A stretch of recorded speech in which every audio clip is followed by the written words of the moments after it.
जैसा कि हमने पूर्व वीडियो में देखा था, मानकुंभा के मालवा के साथ और गुजरात के साथ संबंधों से एक बात साबित हुई थी कि इनके साथ यानी मालवा के साथ और गुजरात के साथ मेवाड़ में कुंभा ने सुरक्षात्मक नीति का अवलंबन किया, परंतु मानकुंभा ने पड़ोसी राजपूत रियासतों के साथ आक्रमणात्मक नीति का अवलंबन किया। इस वीडियो में हम देखेंगे कि पड़ोसी राजपूत रियासतों के साथ उन्होंने किस प्रकार संबंधों को आगे बढ़ाया। एक एक करके देखते हैं। सबसे पहले हम देखते हैं मारवाड़ के साथ संबंध। मारवाड़ के साथ संबंध, इसके लिए हम थोड़ा सा पीछे चलेंगे। हम चलेंगे हंसाबाई के महाराणा लक्ष्य सिंह के साथ विवाह के समय से। इन्हें आपको पता है कि मारवाड़ की राजकुमारी हंसाबाई जो रणमल की बहन थी, मारवाड़ के राजकुमार थे रणमल, इनकी बहन थी, चुंडा की पुत्री थी, का विवाह है मौफल के पिताजी लक्ष्य सिंह के साथ हुआ था। लक्ष्य सिंह के साथ हुआ था। उस समय लक्ष्य सिंह की अवस्था काफी ज्यादा हो चुकी थी, यानी वृद्ध हो चुके थे, और इस वजह से लक्ष्य सिंह के पुत्र चुंडा ने यह घोषणा की थी कि अगर लक्ष्य सिंह को हंसाबाई से पुत्र प्राप्त हुआ तो वो गद्दी का त्याग कर देगा।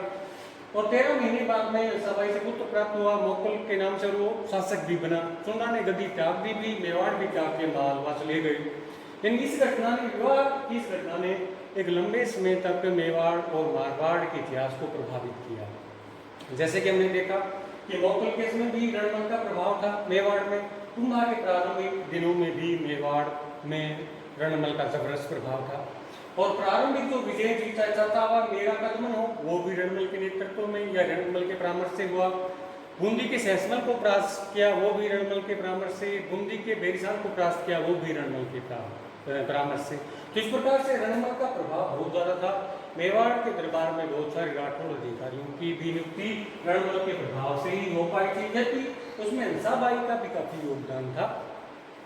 अब क्या हुआ, रणमल के बढ़ते प्रभाव से जो सिसोदिया शासक थे, नहीं सिसोदिया सरदार थे, खास करके राघव देव, वो बड़े असंतुष्ट थे। और एक दिन अवसर देख करके रणमल ने राघव देव का 1437 ईस्वी में वध करवा दिया। किसका? राघव देव का 1437 ईस्वी में वध करवा दिया। इससे मेवाड़ में जो सिसोदिया खेमा था वह काफी सहम गया। उनको लग रहा था कि कहीं रणमल मेवाड़ के ऊपर अधिकार नहीं कर ले। इसी दौरान कुंभा भी था, वो रणमल से आशंकित हो गया था। कुंभा ने अपने गुप्तचरों के माध्यम से कुछ ऐसी सूचनाएं जुटाई जिसमें रणमल का जो मंतव्य था वो काफी गलत लगा। ऐसी अवस्था में 1438 ईस्वी में रणमल का वध करवा दिया गया सिसोदिया सरकार द्वारा। और रणमल का वध किए जाने के बाद कुंभा ने अपने ताऊ चुंडा को अपना परामर्शदाता नियुक्त कर दिया। किसको? चुंडा को। चुंडा की सलाह से मेवाड़ में जितने भी राठौड़ सरदार थे उस समय उनमें ज्यादातर का वध करवा दिया। परंतु रणमल का जो पुत्र था, कौन? जोधा। जोधा भागने में कामयाब हुआ, और वह ये जो इलाका है ये मारवाड़ का इलाका कहेंगे अपन, ये बफर स्टेट आ जाएगा, थोड़ा सा बफर क्षेत्र आ जाएगा। ये जो मारवाड़ का इलाका था इसमें इनकी राजधानी मंडोर हुआ करती थी। इस इलाके के ऊपर आक्रमण करने के लिए चुंडा ने सेना भेज दी, और वो जोधा का पीछा करती हुई मारवाड़ के इलाके में भी, और पूरा का पूरा जो मारवाड़ का इलाका था वह चुंडा के परामर्श से मेवाड़ के नियंत्रण में आ गया। और मंडोर में चुंडा ने अपने पुत्र कुंतल को प्रशासक नियुक्त करवा दिया। इसको? कुंतल को। जोधा को भाग करके और आगे जाने पड़ा। यहाँ पर भी बीकानेर का जो इलाका है, ये इलाका बीकानेर, यहाँ पर एक गांव था काहुनी ग्राम, यहाँ पर जाकर के इनको रणमल के पुत्र जोधा को शरण लेने गई। तो इस प्रकार ने क्या किया, राठौरों और सिसोदियों जो वंश थे के बीच में एक लंबे संघर्ष के बीच को पैदा कर दिया। उसके बाद में जोधा ने काहुनी वाले इलाके में, बीकानेर वाले इलाके में रहते हुए अपनी शक्ति का संचय किया। इसके लिए उन्होंने मेवाड़ के जो सरदार थे उनमें फूट पैदा करने की कोशिश की, उसमें वो कामयाब भी रहे। एक सरदार का नाम था अरबू सांखला, मेवाड़ के सरदार थे। अरबू सांखला की मदद मिली किसको? जोधा को, और उनकी मदद से वह कुछ अस्त्रादि खरीद पाए। इसके साथ साथ बाकी और चौहान राजाओं से भी उनको काफी मदद मिली, जिनकी सहायता से एक सेना का निर्माण कर पाया। और एक लंबे समय के बाद में 1453-54 के दौरान 1453-54 के दौरान जब कुंभा मालवा के साथ और गुजरात के साथ तनावपूर्ण संबंधों में उलझा हुआ था, उसी दौरान क्या हुआ, जोधा ने एक दिन मंडोर पर आक्रमण करके मंडोर पर अधिकार कर लिया, यानी मारवाड़ की राजधानी हुआ करती थी उसमें मंडोर पर अधिकार कर लिया और बहुत सारे मेवाड़ के सरदारों को मौत के घाट उतार दिया। तो इस प्रकार से जोधा अपने पैतृक राज्य को लंबे संघर्ष के बाद में प्राप्त करने में कामयाब रहा। उसके बाद में जोधा ने निरंतर मारवाड़ से मेवाड़ के इलाकों पर धावे मारे, आक्रमण किया, क्योंकि उसमें मेवाड़, मालवा और गुजरात के साथ संघर्ष में उलझा हुआ था। उसके बाद में जब कुंभा इससे मुक्त हुआ 57 के आसपास, 1457 के आसपास, तब मेवाड़ की सेना ने मारवाड़ के ऊपर आक्रमण किया और जो खाली वाला इलाका है, ये वाला इलाका, यहाँ पर ये दोनों सेनाएं यानी मारवाड़ की सेना और मेवाड़ की सेना आमने सामने थी। तब इन दोनों ने विवेकपूर्ण नीति का परिचय देते हुए मारवाड़ के जोधा ने और मेवाड़ के कुंभा ने संधि कर ली। संधि के तहत मारवाड़ के शासक जोधा ने अपनी पुत्री श्रृंगार देवी का विवाह है कुंभा के पुत्र रायमल के साथ कर दिया।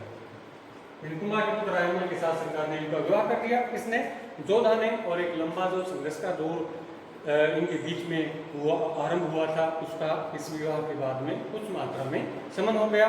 तो इनके रिश्तों में एक प्रकार से मधुरता आई। तो ये इस प्रकार से कुंभा के साथ संबंध रहे, जोधा के साथ संबंध, या यूं कहें मारवाड़ के साथ संबंध। अब अगला जो संबंध हम देखते हैं राजपूत रियासतों के संदर्भ में, वो है इनका सिरोही के साथ। आपको पता है कि सिरोही का जो शासक था, सिरोही के साथ, सिरोही व आबू के देवड़ा राजपूतों से संबंध। सिरोही का जो राज्य है वह मेवाड़ के दक्षिण पश्चिमी इलाके में था और ये इलाका था, ये सिरोही के नियंत्रण में था। क्योंकि गुजरात से होने वाले आक्रमण, यानी मेवाड़ पर कोई गुजरात से आक्रमण होता तो ये एक प्रकार से मार्ग का काम करता था। इसके साथ दिल्ली से जो अभियान जाते थे वो भी सिरोही के रास्ते से होकर गुजरात की तरफ से जाया करते थे, यानी व्यापारिक मार्ग भी था ये है। तो इस इलाके के ऊपर अधिकार करके मेवाड़ के शासक यहाँ पर एक सुरक्षा पंक्ति का निर्माण करना चाहते थे, तो ये एक लक्ष्य था। इसके साथ साथ सिरोही का जो शासक था सहसमल, इनको सहसमल भी कहा गया है। इन्होंने महाराणा मोक्कल के समय, यानी अंतिम दिनों में जब मोक्कल का वध हुआ था, उसमें मेवाड़ में बड़ी अव्यवस्था फैली हुई थी और इस इलाके के ऊपर, जो कि ये मेवाड़ का इलाका था, देलवाड़ा वाला इलाका, इसके ऊपर अधिकार कर लिया था किसने? सहसमल ने। तो इस प्रकार से भी महाराणा कुंभा अपनी पराजय का या अपने शत्रु को पुनः प्राप्त करना चाहता था। तो जैसे ही चाचा मेरा का दमन किया था, तो उसके बाद में रणमल के परामर्श से मेवाड़ की सेना ने इसके ऊपर आक्रमण किया और सेनानायक था डोडिया नरसिंह। किसकी सेना का? मारवाड़ की सेना का सेनानायक था डोडिया नरसिंह। सहसमल परास्त हुआ और उसको पूर्वी सिरोही का इलाका मेवाड़ को सौंपना पड़ा। उसके बाद में कुछ इलाके, जैसे ये आबू का इलाका है, आबू पर्वत वाला इलाका है, यहाँ पर चुंडा व डूंगर नाम के दो देवरा सरदार थे, उनका अधिकार था। और 1442-43 में जाकर के चुंडा व डूंगर को परास्त करके क्या किया, आबू वाला इलाका भी इसने प्राप्त कर लिया, कुंभा ने प्राप्त कर लिया। और यहाँ पर आबू में एक दुर्ग का निर्माण कराया जिसका नाम था अचलगढ़ का दुर्ग। क्या नाम था? अचलगढ़ का दुर्ग। इस प्रकार से दक्षिण पश्चिमी सीमा के ऊपर एक मजबूत सुरक्षा पंक्ति का निर्माण करने में कामयाब रहा कौन? महाराणा कुंभा। चुंडा और डूंगर ने सहसमल से मदद लेने का प्रयास किया, लेकिन सहसमल ने मदद नहीं की।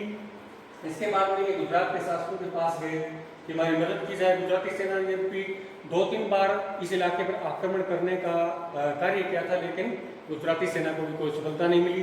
1451 ईस्वी में सहसमल की मृत्यु हो गई थी वहाँ पर सिरोही में। उसके बाद में जो शासक बना हुआ था लाखा कुंभा का दामाद था, तो इस वजह से इनके संबंधों में बाद में गहराव आ गया था। तो इस प्रकार से महाराणा कुंभा की सिरोही के प्रतिनिधि ज्यादातर सफल रही। वह आबू वाला इलाका अधिकार करने में कामयाब रहा, दक्षिण पश्चिम का इलाका अपने कब्जे में करने में कामयाब रहा। अब हम देखते हैं तीसरे जो राजपूत राज्य था जिसका नाम था बूंदी, बूंदी के प्रति कुंभा की नीति, बूंदी का राज्य दक्षिण पूर्व में स्थित था। बूंदी के साथ संबंध, यहाँ के जो हाड़ा राजपूत थे वे बड़े ही स्वाभिमानी और वीर पराक्रमी शासक हुआ करते थे। इस समय जो शासक था यहाँ का वो था बेरिसाल। बेरिसाल ने 1413 से 1458 ईस्वी तक यानी एक दीर्घ अवधि तक बूंदी पर शासन किया था। बूंदी के साथ मेवाड़ के संबंध लंबे समय से तनावपूर्ण थे। आपको पता है कि मोगल के समय में, हमने पहले पढ़ा है कि मोगल के समय में मालवा के शासक होशंगाबाद ने गाड़ों के ऊपर आक्रमण किया था। ये जो इलाका है इसके ऊपर आक्रमण किया था। ये मेवाड़ की सीमावर्ती चौकी हुआ करती थी। यहाँ का शासक असलदास खींची लड़ता हुआ मारा गया था और उसमें बेरिसाल ने मदद की थी किसकी? मालवा के शासक होशंगाबाद की। इससे जो मेवाड़ के शासक थे वो रूस थे। ये जो बूंदी का इलाका है, ये इलाका बूंदी का हाड़ौती का इलाका था। बेरिसाल शासक था यहाँ पर। और उसके बाद में जब मुगल के अंतिम दिनों में मेवाड़ में अव्यवस्था फैली हुई थी तब इस इलाके के ऊपर भी अधिकार कर लिया था। यानी जो मांडलगढ़ का इलाका था, मांडलगढ़ का इलाका, इसके ऊपर भी अधिकार कर लिया था बेरिसाल ने। इसे भी मेवाड़ के जो शासक थे वो रुष्ट थे। तो उसके बाद में कुंभा शासक बनने के बाद में, सिरोही का दमन होने के बाद में एक सेना बूंदी के विरुद्ध भेजी और बूंदी के शासक बेरिसाल ने आत्मसमर्पण कर दिया। मांडलगढ़ का इलाका है वो वापस मेवाड़ को सौंप दिया। तो इस प्रकार से बेरिसाल ने अधीनता स्वीकार कर ली, वार्षिक खराज देना स्वीकार कर लिया। परंतु कुंभा ने यहाँ पर विवेको नीति का परिचय नहीं दिया। उनको चाहिए था कि वे बूंदी को अपने अधीन करके उनको अपना वफादार बना पाए, लेकिन ऐसा नहीं हो पाया, वफादार नहीं बन पाए। यानी बेरिसाल कभी भी मन से मेवाड़ के साथ नहीं हो पाया। उसके बाद में क्या हुआ कि 1442 ईस्वी में मालवा के शासक महमूद खलजी, मालवा के शासक महमूद खलजी ने आक्रमण किया किसके ऊपर? बूंदी के ऊपर। क्योंकि महमूद ये मानता था कि मेवाड़ के शासक ने बूंदी पर आक्रमण करके उसको अपने अधीन बना लिया है, या यूँ कहें कि बेरिसाल ने मेवाड़ की अधीनता स्वीकार कर ली है और महमूद खलजी इसको स्वीकार नहीं कर सकता। तब उसने 1442 ईस्वी में आक्रमण किया और इसमें भी बेरिसाल परास्त हुआ। उसने फिर महमूद खलजी की अधीनता स्वीकार कर ली। जब इस बात का कुंभा को चला, मेवाड़ को पता चला, तो कुंभा ने भी 1442 में ही आक्रमण कर दिया किसके ऊपर? बूंदी के ऊपर। फिर बेरिसाल परास्त हो गया। अब उन्होंने बेरिसाल ने कुंभा की अधीनता स्वीकार कर ली। उसके बाद में 1446 ईस्वी में पुनः महमूद खलजी ने बूंदी वाले इलाके के ऊपर आक्रमण किया, पुनः बेरिसाल परास्त हुआ। और इस बार क्या हुआ? महमूद खलजी ने बूंदी की फूट का फायदा उठाने का निश्चय किया। बूंदी में क्या था कि बेरिसाल के दो पुत्र थे, एक का नाम था भाणदेव, बड़ा पुत्र था भाणदेव, और छोटे पुत्र का नाम था सांडा। छोटे पुत्र का क्या नाम था? सांडा नाम था। बेरिसाल ने भाणदेव की इच्छा के विरुद्ध सांडा को कोटा का राज्य दे दिया। कौन सा राज्य दे दिया? कोटा का राज्य दे दिया। इससे भाणदेव रुष्ट हो गया और वो मालवा के पक्ष में चला गया। इसी दौरान 1448 में 49 में क्या हुआ? महमूद खलजी ने आक्रमण किया किसके ऊपर? कोटा के ऊपर। और उसमें इन्होंने अधिकार करके बूंदी को परास्त करके कोटा का जो इलाका था वो भाणदेव को सौंप दिया। परंतु जैसे ही बूंदी की सेना वापस लौटी वैसे ही बेरिसाल ने मालवा के अधिकारियों को बूंदी से उखाड़ फेंका। इसे क्रुद्ध होकर के 1457-58 के आसपास, 1457-58 में एक बार तो बूंदी वाले इलाके पर आक्रमण किया इसने, महमूद खलजी ने, और इस युद्ध में बेरिसाल लड़ता हुआ मारा गया। उसके दो पुत्रों को मुसलमान बना दिया गया और भाणदेव को बूंदी का इलाका सौंप दिया। ये इलाका किसको सौंप दिया? भाणदेव को सौंप दिया। किसने?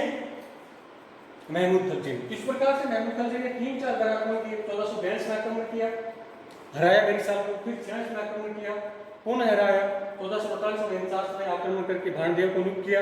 जैसे ही महमूद खलजी लौटा वैसे ही बेरिसाल ने बूंदी पर आक्रमण करके मालवा के अधिकारियों को उखाड़ फेंका। इसे खुद महमूद खलजी ने पुनः 1457-58 में आक्रमण किया बूंदी वाले इलाके के ऊपर। बेरिसाल लड़ता हुआ मारा गया, उसके दो पुत्रों को मुसलमान बना दिया गया और भाणदेव को बूंदी का इलाका सौंप दिया गया। तो इस प्रकार से बूंदी का जो हाड़ौती का इलाका था वो महमूद के नियंत्रण में चला गया।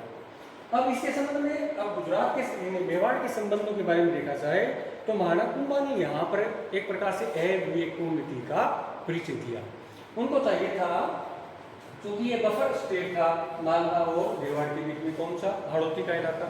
यदि वे बेमिसाल को अपना मित्र बनाने में कामयाब हो जाते, उनको अपना सहयोगी बनाने में कामयाब हो जाते, मालवा के युद्ध उनकी मदद करते, तो मालवा की तरफ से जो मेवाड़ पर आक्रमण हुए वो शायद नहीं हो पाते।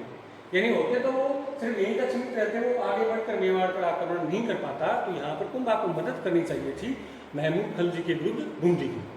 अब हम आगे देखते हैं माणक कुंभा के अपने पड़ोसी रियासतों के साथ संबंधों में। तो अगला जो पड़ोसी रियासत थी वो तो डूंगरपुर।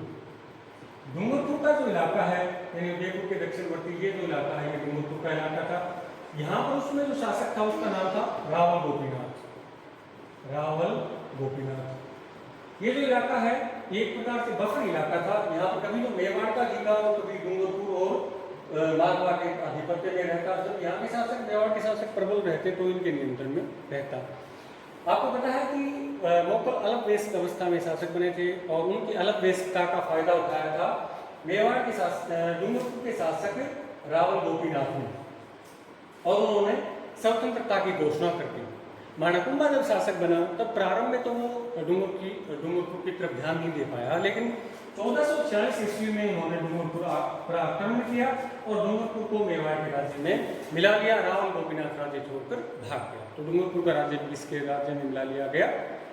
मेवाड़ के राज्य में ये माणकुंभा की उपलब्धि थी। उसके बाद में मेरू का दमन। मेरू का दमन। मेर जो लोग थे वो भीलवाड़ा के ददनौर वाले इलाके में रहा करते थे और महाराणा लाखा के समय ये मेवाड़ के आधिपत्य में आ गए थे। लेकिन माणकुंभा के समय यहाँ का एक नेता था, इनका नेता, उसका नाम था मुनीर। क्या नाम था? मुनीर। उसने देखा कि मालवा में मुस्लिम रियासत काफी मजबूत है, गुजरात में मुस्लिम रियासत काफी मजबूत है, और अगर वो विद्रोह करे तो मुस्लिम रियासतों की मदद मिल सकती है। किसको? मुनीर को। मेर लोग थे, अतः उसने विद्रोह कर दिया। तब मेवाड़ के शासक माणकुंभा ने राव सुल्तान को इसका विद्रोह दबाने के लिए भेजा। राव सुल्तान ने मुनीर या बरनौर के मेरू के विद्रोह का अंत कर दिया। इसमें भी माणकुंभा को सफलता मिली। उसके बाद में छठा जो उसके संबंध थे वो उत्तर पूर्वी जो इलाके थे, ये जो उत्तर पूर्वी इलाके मेवाड़ से उत्तर पूर्व में जैसे अजमेर है, फिर हीरवाड़ का इलाका है, आमेर का इलाका है, इसके संबंध में बात करेंगे।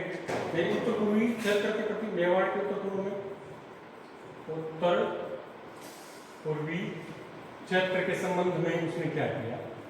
एक तो अजमेर का इलाका था, उनके नियंत्रण में आ गया था, ये एक बार मालवा के नियंत्रण में। लेकिन जो आमेर का इलाका था, ये वाला इलाका आमेर में उसमें कछवा वंशी उद्धरण का राज्य था। कछवा है, उद्धरण का राज्य था, उद्धरण। परंतु यहाँ पे क्या हो गया था, जो शेखावाटी के कायम खानी मुसलमान थे, इन्होंने आक्रमण करके आमेर पर अधिकार कर लिया और उसमें उद्धरण परास्त हो गया। तब उद्धरण ने मदद ली थी किसकी? मेवाड़ की, कुंभा की, और कुंभा की मदद से ये आमेर है ये शेखावाटी की कायम खानियों से मुक्त करवाएगी और उद्धरण को पुनः यहाँ का शासक नियुक्त कर दिया। उसके बाद में ये जो शायद टोंक वाला इलाका भी किनके नियंत्रण में आ गया था? मेवाड़ के नियंत्रण में आ गया था। इसके साथ ये जो इलाका था राणा भरतपुर का इलाका, ये भी राजपूत के अधीनता में चला गया था।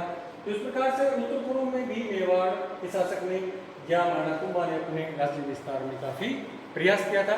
तो इस प्रकार से हमने देखा कि माणकुंभा ने पड़ोसी राजपूत राज्यों में आक्रमणात्मक नीति का पालन करते हुए अपने राज्य का विस्तार किया, यद्यपि उनकी नीति मुस्लिम राज्यों के प्रति हमेशा सुरक्षात्मक रही। अब हम अगले अध्याय में देखेंगे उनके सांस्कृतिक उपलब्धियों के बारे में।